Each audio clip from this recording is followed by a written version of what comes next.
Hello and thanks for joining us on NTA International News at this hour. I am Dennis Adegunloye. Let's begin with the headlines. President Buhari rejoices over re-election of Rotimi Akeredolu, thanks the people of Ondo for keeping faith with APC. INEC declares Oluwarotimi Akeredolu winner of Ondo State governorship election.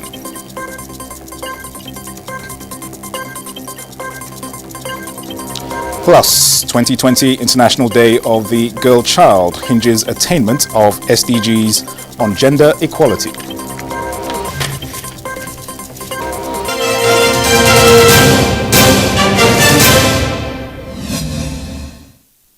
And where else to begin but electoral matters, and the candidate of the All Progressives Congress, APC, and Governor of Ondo State, Oluwarotimi Akeredolu, has been declared winner of the October 10th governorship election, having secured the highest number of votes. He defeated 16 other candidates to secure his re-election.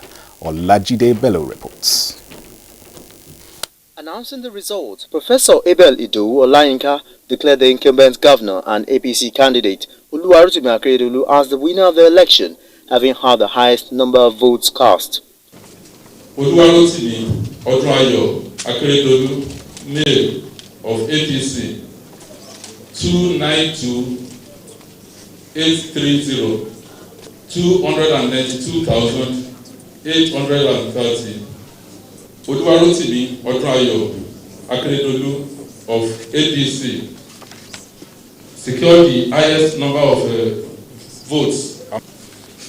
So consequently, having satisfied the requirements of the law, I hereby declare Oluwarotimi Akeredolu, Senior Advocate of Nigeria, as the winner and is hereby returned elected. His closest rival, Eyitayo Jegede, polled 195,791 votes, while the Zenith Labour Party candidate, who is the incumbent deputy governor, Abuja Ajayi, had 69,127 votes. Thereafter, the returning officer, Professor Abel Olayinka Idowu, who described the process as free, fair and credible, commended the participating political parties and other stakeholders for the peaceful conduct of the election. From Akure, Olajide Bello, NTA News. Meanwhile, Governor Oluwarotimi Akeredolu has described his victory as one from God, pledging to work tirelessly for the people of Ondo State. Mr. President Muhammadu Buhari, in particular, I want to thank my brother governors. I want to thank you, and I can assure you that this confidence you have reposed in us will not be thrown away. We will hold this as a sacred trust to continue in a style of leadership which I believe this is more or less a validation of that style of leadership. I thank you. And President Muhammadu Buhari rejoices with Rotimi Akeredolu SAN on his re-election as Governor of Ondo State for another 4-year term.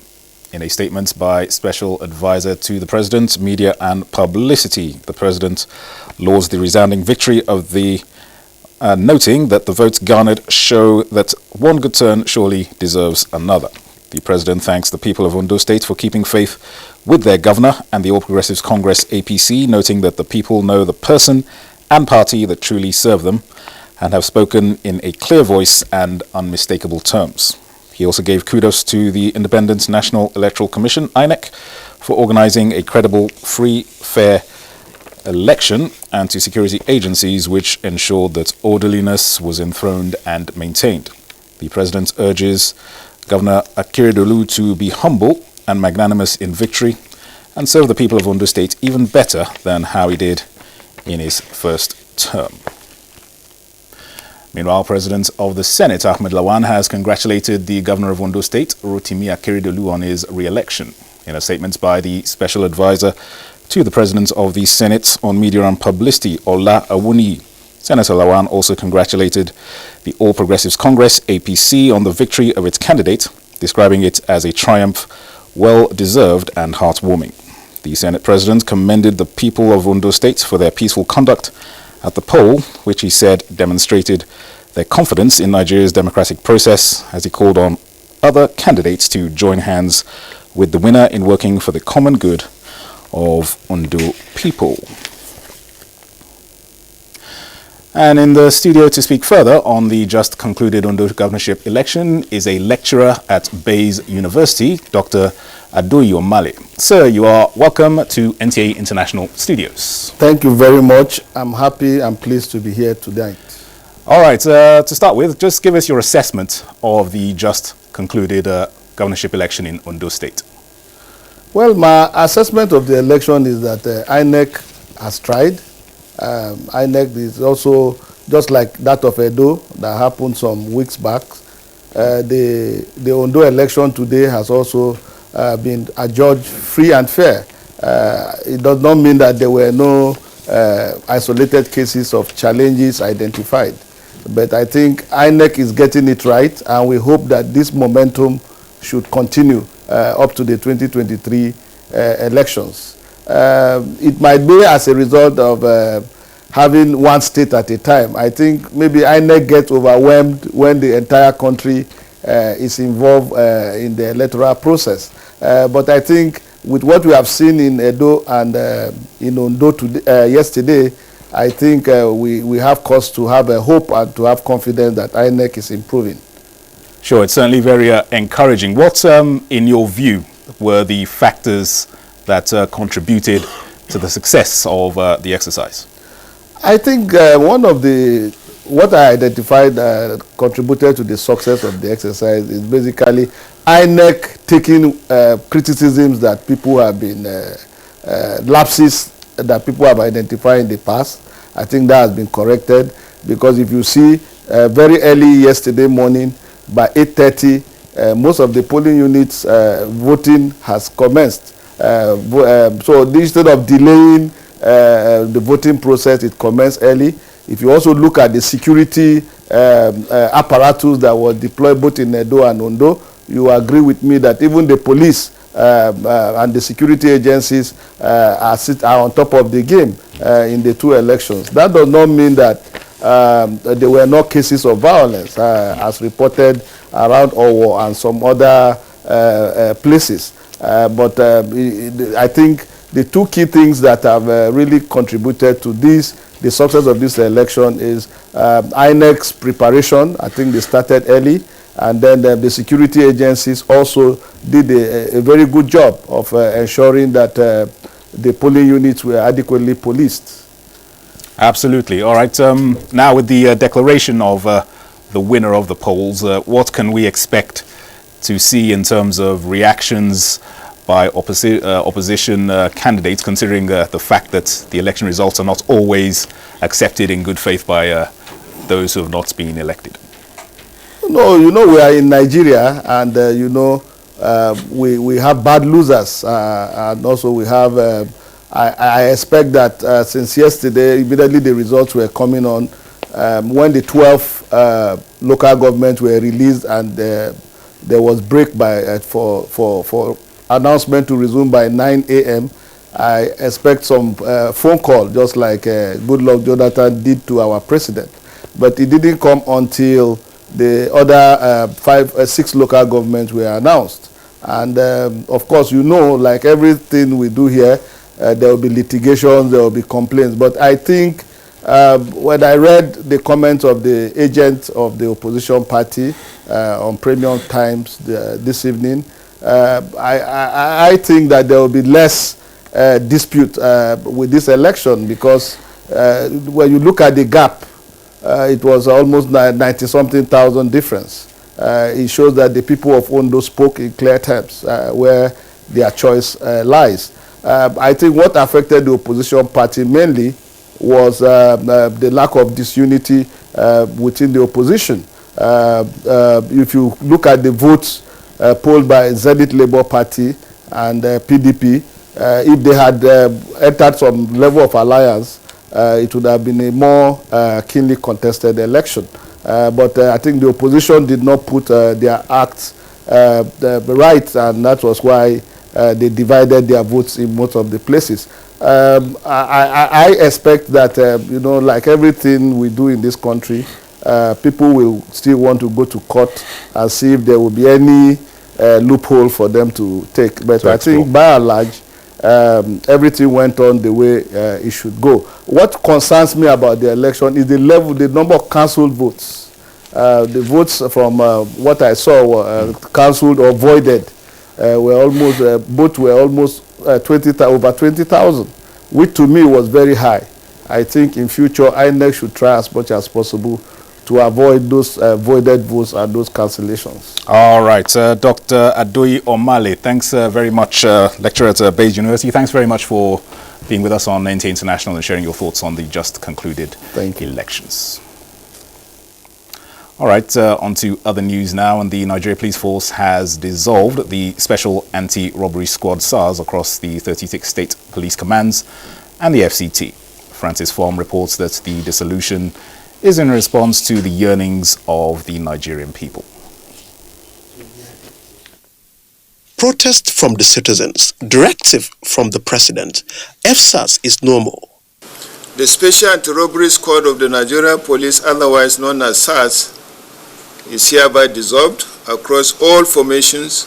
This, the police chief acknowledged, is a demonstration of how citizens-oriented the contemporary police force has turned out to be. But this will not in any way reduce the strength of the gallant police. All officers and men currently serving in the units are to be deployed with immediate effect. New policing arrangements to address the offenses of armed robbery and other violent crimes that fall within the mandate of the dissolved Special Anti-Robbery Squad shall be presented in due course. A Citizens and Strategic Holders Forum will be formed to regularly interface with the leadership of the police at all levels and advise on police activities. Though a trying moment as it is, a traditional in such reformative times, but for the IGP, bequeathing to the country a police force and system that is professional in service delivery and most importantly accountable to the people is all he desires. In Abuja, Francis Form, NTA News. You are watching the news on NTA International. More news coming up after this break. Do stay with us. TV. Sote him forget say him be best man for him party wedding. Amaka disappoint her bobo all because of football. Kola and him family suppose come out, but then gas change plans because for this new football season, GoTV get correct football action wey make sense. Get GoTV decoder wey come with 1 month GoTV Max subscription for only 9,500 naira. GoTV, live it, love it.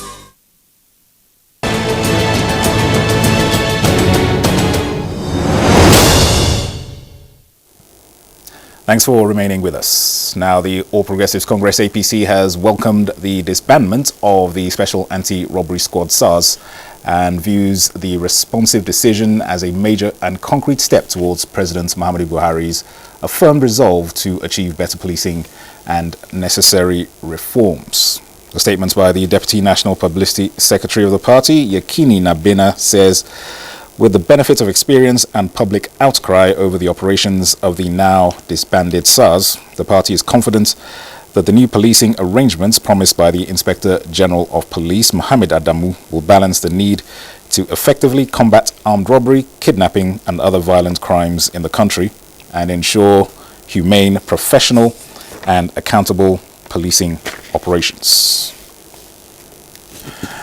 Now, the attainment of the Sustainable Development Goal 5 has been hinged on gender equality and women empowerment the world over.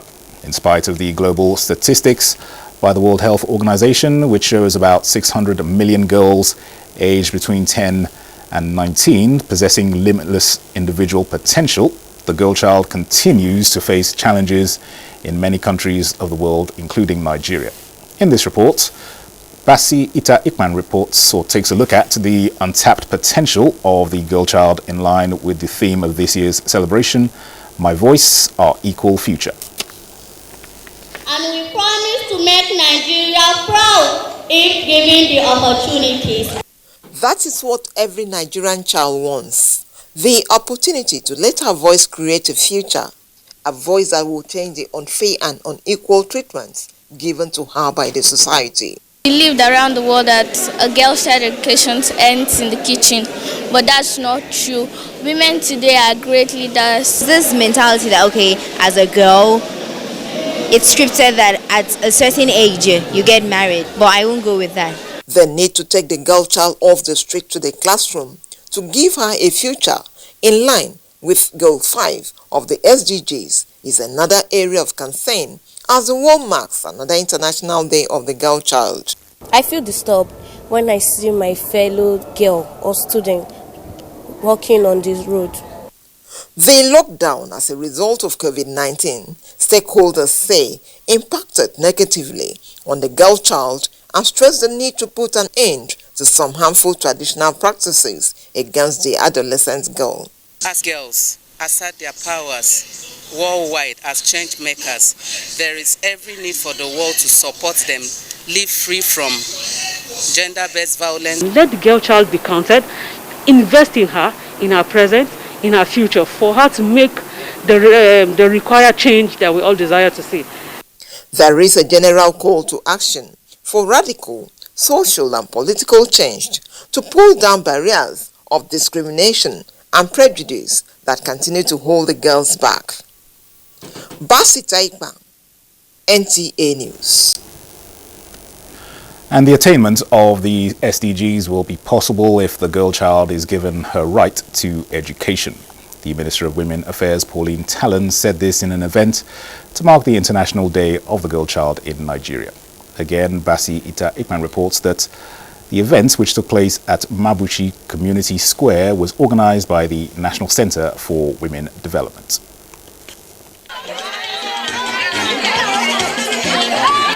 Nigerian girls graciously danced with assurance for a better tomorrow, devoid of unfair and unequal treatment, in line with the theme of this year's celebration, My Voice, Our Equal Future.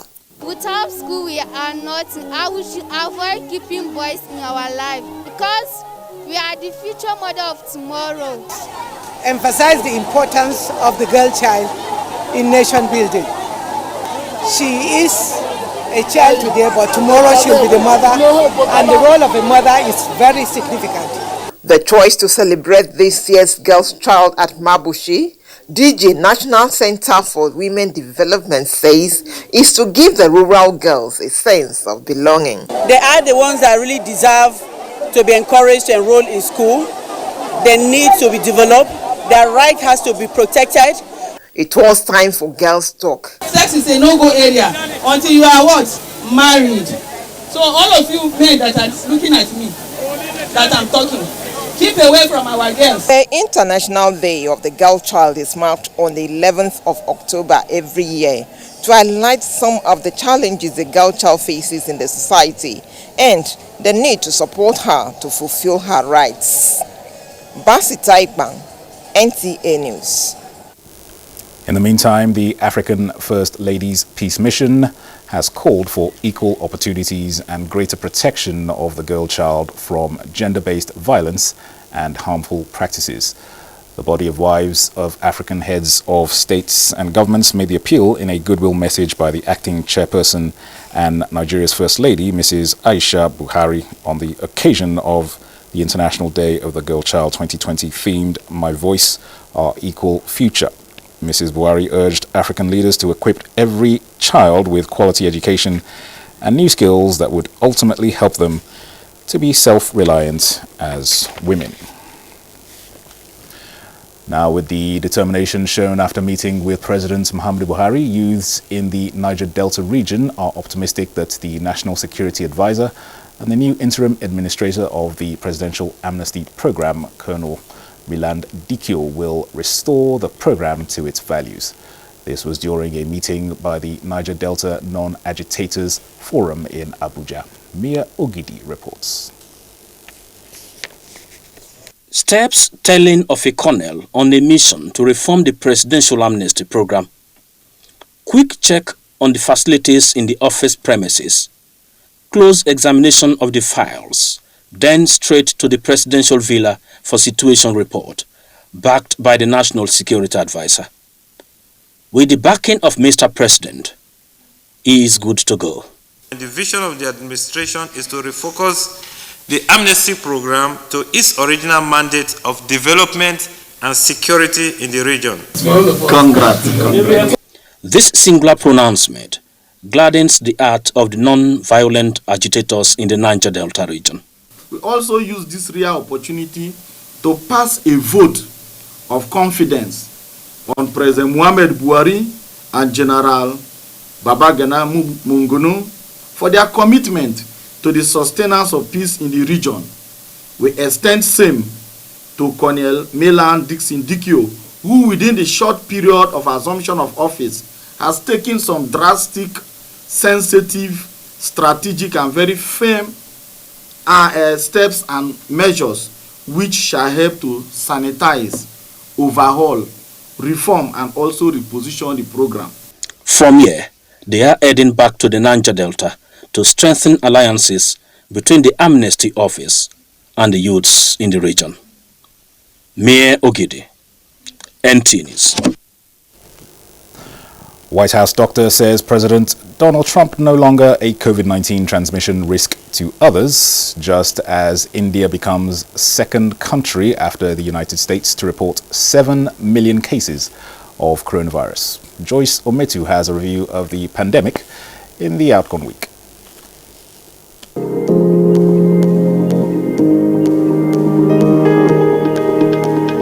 The number of confirmed coronavirus infections recorded in Nigeria has now surpassed 60,000. With a population of more than 200 million, just 550,000 tests have been carried out in the country. Analysis of data published by the Nigeria Center for Disease Control shows that between 3rd and 10th October, a total of 816 new cases were reported in the country, indicating a decrease from the 2,142 cases recorded in the previous week. Death rate has also declined as 2 fatalities were registered in the week just ended, as against the 7 reported in the preceding week. At present, Nigeria has 60,103 confirmed cases, 1,115 fatalities recorded, and 51,711 recoveries. Worldwide, statistics by Worldometer as at 6 p.m. Nigeria time indicates that 28,188,199 patients have recovered from coronavirus out of the 37,588,732 cases that has been reported. President Donald Trump is no longer at risk of transmitting the coronavirus. Now, this update was contained in a memo released by the White House physician, Dr. Sean Conley. The statement said, Trump has met the criteria for safely discontinuing isolation and going by current recognized standards. However, the statement did not say whether Mr. Trump had tested negative for the virus. Meanwhile, India has now reported more than 7 million coronavirus cases as it gets closer to overtaking the United States as the world's most infected country. Data shows that cases rose by almost 75,000 to 7,053,806, second only to the United States, which has recorded 7,949,913 cases. And that ends the segment. I am Joyce Ometu.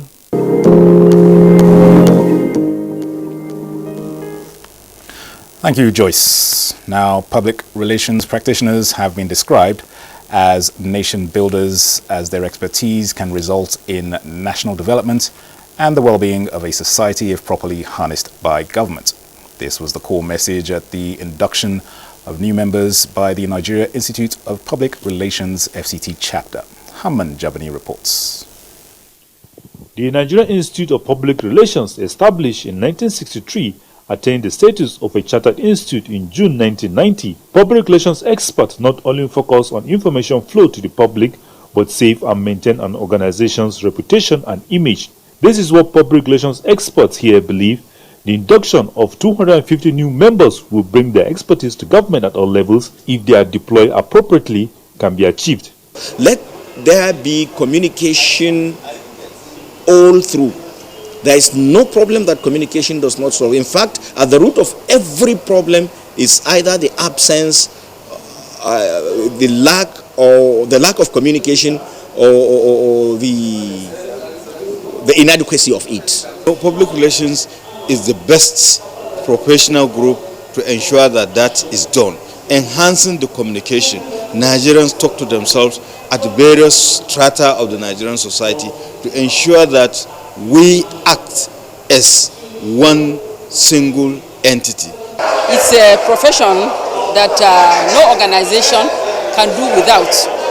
So as public relations officers, they are encouraged to discharge their responsibilities to the best of their abilities and responsibly.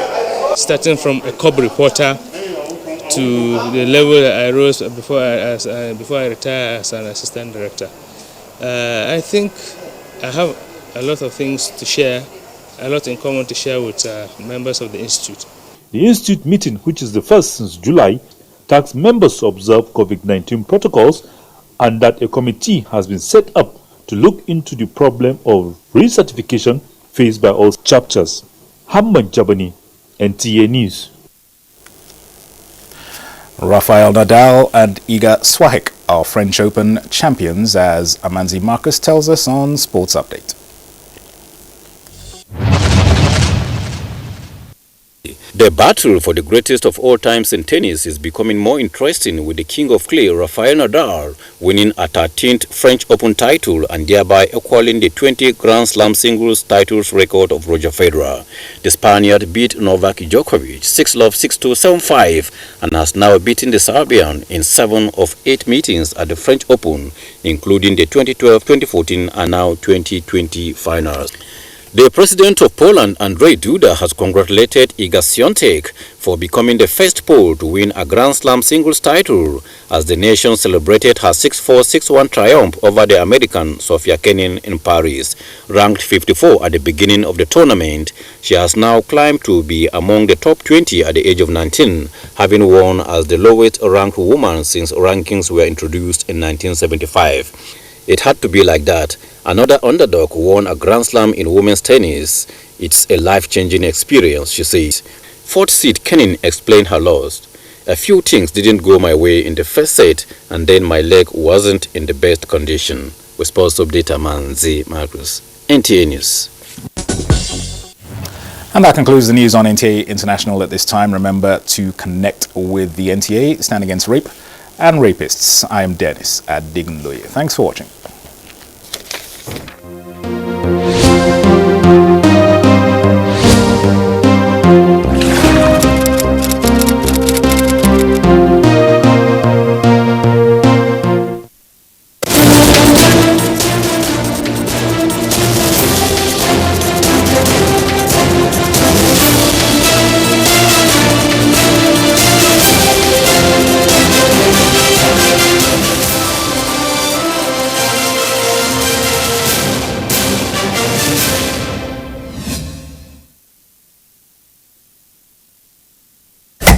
"24 hours a day, 7 days a week.